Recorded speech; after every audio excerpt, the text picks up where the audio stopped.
कथा रे को मेना मीट बीते लाज लगित और सुतुग सुमुंग जीवी लगित मानवा को मीट अक्ते दिसम दिसम को दाड़ा लेदा। जोहार गे सांतार जाति वेब दुनियाते सानाम को सागुन दाराम।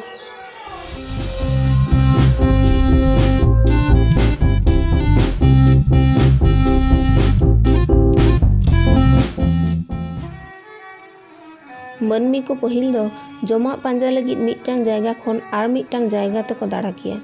दिन दिन ते जखन को बड़ इदीना इना खान गे मिटटांग जायगा रे ताहे को एहब केदा आर मिटटे ताहे लगित मिट अनरी को तोलाना जहाँ दो समाज बो मेताआ। इना अक्तो दो मनमी को ठेन ऑल रना उपरुम बांग ताहे कना ओनाते मोचा कथा तेगी को सेचेदोग कान ताहेत।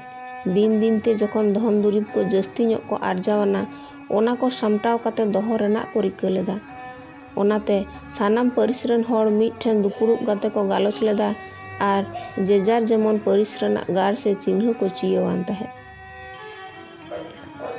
पहिल दो ओनाते जदि जहाय कोरेन काडा डंगरी को आद लेन खान ओना चिन्ह नेल तेगी को ठौकाग कान ताहेत जे नुई दो उमुक परिस कोई कनाय मेनते आर ओड़ाग कोरेना भीत कोरे हो ओना चिन्ह कोरेना चितर बनाव कान ताहेत। ओनाते हो बुझाव कान ताहेत जे नोआ ओड़ाग दो उमुक परिस रेन होड़ाग काना मेनते।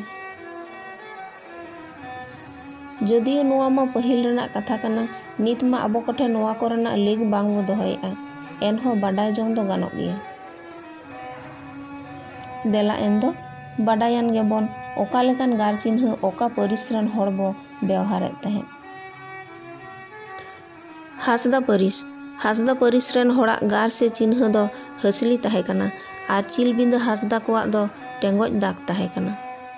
मुर्मू परिस होड़ाग दो जोड़ा पायड़ा ताहे कना आर गार मुर्मू कोआग दो ढेरा दाग ताहे कना।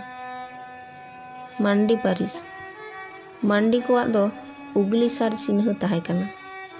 सोरेन परिस होड़ाग दो बांकी गार चिन्ह ताहे कना ओना दो नॉय नोंका। चौड़े परिस दो सीढ़ी चिन्ह ताहे कान ताकोआ। हेम्ब्रोम परिस रेन होड़ाग दो बाना डांग चिन्ह ताहे कान ताकोआ। टुडू परिस होड़ाग दो चकती भितरी रे ढेरा गार ताहे कना ओने ओंकाना चिन्ह ताहे कान ताकोआ।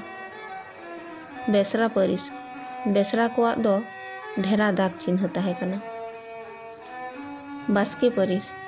बास्के होड़ाग दो नाहेल चिन्ह ताहे कना जहाँ नाहेल लेका गे नेल कोआ। किस्कू परिस होड़ाग दो मिटटांग डड़ी से पायड़ा लेकान चिन्ह ताहे कान ताकोआ। मा एनखान नापाय ताहेन ताबोन पे आ सांतार जाति पाहटा खन जोहार।